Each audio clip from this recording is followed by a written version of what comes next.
किसी गांव में एक गरीब लेकिन ईमानदार किसान रहता था जिसका नाम रामू था। रामू मेहनती था और ईश्वर पर पूरा विश्वास रखता था। वह छोटे से खेत में मेहनत करता और अपने परिवार का पालन पोषण करता था। उसका जीवन सरल था, लेकिन उसमें संतोष था। एक दिन रामू खेत में हल जोत रहा था। तभी उसके हल का फाल किसी सख्त चीज से टकराया। उसने हल को रोककर देखा तो पाया कि जमीन में कुछ चमक रहा था। रामू ने उत्सुकता से मिट्टी हटाई और पाया कि वहां एक भारी लोहा का संदूक दबा हुआ था।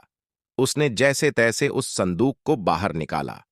संदूक को खोलने पर रामू के आश्चर्य का ठिकाना न रहा जब उसने देखा कि वह संदूक सोने चांदी और बहुमूल्य रत्नों से भरा हुआ था।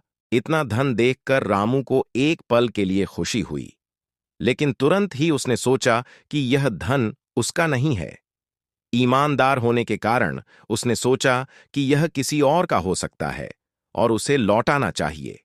वह जानता था कि इतनी बड़ी संपत्ति को अपने पास रखना गलत होगा। रामू उसी समय गांव के मुखिया के पास गया और उसे सारी बात बताई। मुखिया ने भी रामू की ईमानदारी की प्रशंसा की और कहा कि वह यह खबर राजा तक पहुंचाएंगे।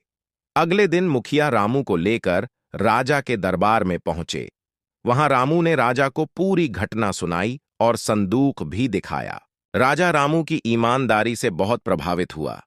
उसने कहा, रामू, तुम सचमुच एक सच्चे और ईमानदार व्यक्ति हो। आज के समय में ऐसे लोग बहुत कम होते हैं। तुमने इस धन को लौटाकर अपनी